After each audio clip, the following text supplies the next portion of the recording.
दोस्तों नमस्कार, स्वागत है आपका हमारे चैनल में। आज हम बात करते हैं बच्चों की पर्सनल ग्रोथ के बारे में, जिसमें कम्युनिकेशन स्किल यानी कि वाक पटुता एक अहम भूमिका निभाती है। करियर में आगे बढ़ने के लिए सही ढंग से अपनी बात कहना ज़रूरी आना चाहिए।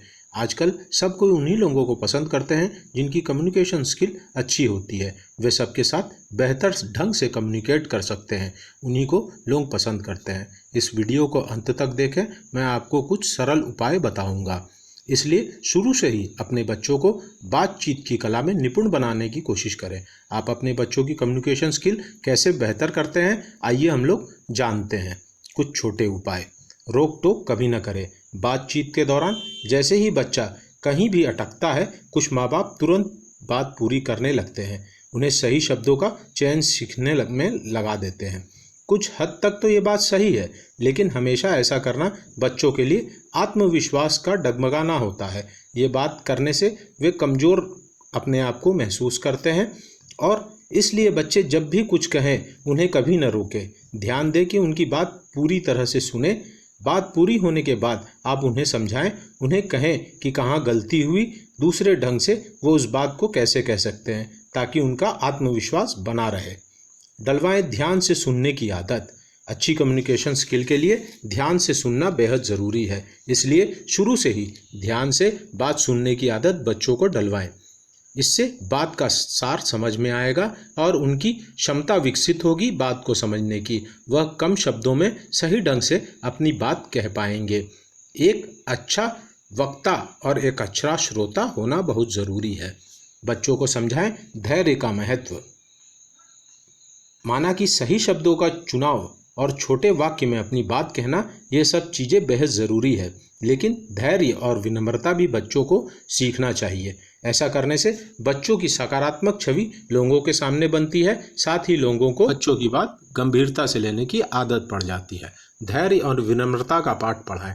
भविष्य में भी धैर्य और विनम्रता ही काम आता है। ध्यान रखें कि जब बच्चा बचपन से ही अपनी कम्युनिकेशन स्किल पर ध्यान देता है और अपने स्वभाव में धैर्य और विनम्रता लाता है, तो बड़े होकर भी वह अपने निर्णय लेने में सक्षम होता है। पढ़ने की आदत डलवाएं। अच्छी किताबें पढ़ने से कम्युनिकेशन स्किल संवरते हैं, इसलिए बच्चों को छोटी सी उम्र में किताबें पढ़ने की आदत डालें। दिन में किसी भी वक्त उन्हें आधा घंटा किताब पढ़ने के लिए दें और वो जो भी किताब पढ़ें उसके बारे में उनसे बात करें।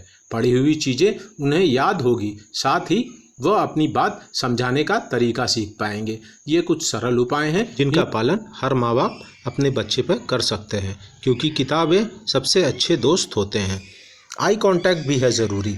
अपनी बात कह देना ही काफ़ी नहीं होता है। कम्युनिकेशन स्किल में आई कांटेक्ट पर भी जोर दिया जाता है। आई कांटेक्ट बनाए रखने से सामने वाला व्यक्ति का ध्यान इधर उधर नहीं भटकता और वह आपकी बातों को अच्छे से समझता है और सुनता है। ऐसे में अगर बच्चा बचपन से ही आई कांटेक्ट का महत्व समझ जाता है तो उन्हें भविष्य में ज़्यादा समस्याओं का सामना नहीं करना पड़ता। वह अपनी बात सामने वाले की आंखों में आंखें डालकर पूरी कर सकता है। इसलिए आई कांटेक्ट का होना बहुत ज़रूरी है। पूर्ण आत्मविश्वास रखें। आत्मविश्वास का होना बहुत अच्छा होता है, बहुत ज़रूरी है। जिस इंसान में आत्मविश्वास की कमी होती है वह कभी सफल नहीं हो सकता। जब आप किसी के सामने अपनी बात रखें तो अपनी बात को विश्वास समेत रखें। आपकी बातों में विश्वास दिखना ज़रूरी होता है। यह विश्वास आप तभी दिला पाते हैं जब आपके अंदर आत्मविश्वास हो। अगर आप कॉन्फिडेंट दिखते हैं तो आप लोगों के बीच अपनी बात सही तरीके से रख पाते हैं। गलत शब्द बोलने पर बच्चे को टोकें। जब बच्चा गलत तरीके से बात करे या गलत शब्दों का प्रयोग करे तो माता पिता की जिम्मेदारी होती है कि वह उसे उसी समय टोके। अगर वे बच्चे को उस समय टोकेंगे तो बच्चों के अंदर ये गलत शब्द बोलने की आदत खुद बखुद दूर हो जाएगी। वहीं अगर माता पिता उसको रोकने के बजाय उसकी नादानी समझकर उसे माफ़ करेंगे तो हो सकता है कि आगे चलकर यह उसकी आदत बन जाए और वह इसी प्रकार गलत शब्दों का प्रयोग करे। गलत जवाब देने पर टोकें। छोटे बच्चों को गलत जवाब देने पर या उनकी इस आदत पर शुरू से ही किसी का ध्यान नहीं जाता, लेकिन बढ़ती उम्र के साथ ही जब ये प्रॉब्लम बनी रहती है तो इस समस्या को चाह कर भी इग्नोर नहीं किया जा सकता। दिए गए उपायों को आजमाने से बच्चे के कम्युनिकेशन स्किल को बढ़ाने में आप सभी को मददगार साबित होगा और बच्चों का आत्मविश्वास बढ़ेगा और उनकी कार्यकुशलता भी बढ़ेगी। आशा करता हूँ ये वीडियो आपको पसंद आया होगा। इस वीडियो को शेयर, लाइक और कमेंट करें और इस चैनल को सब्सक्राइब करें। धन्यवाद।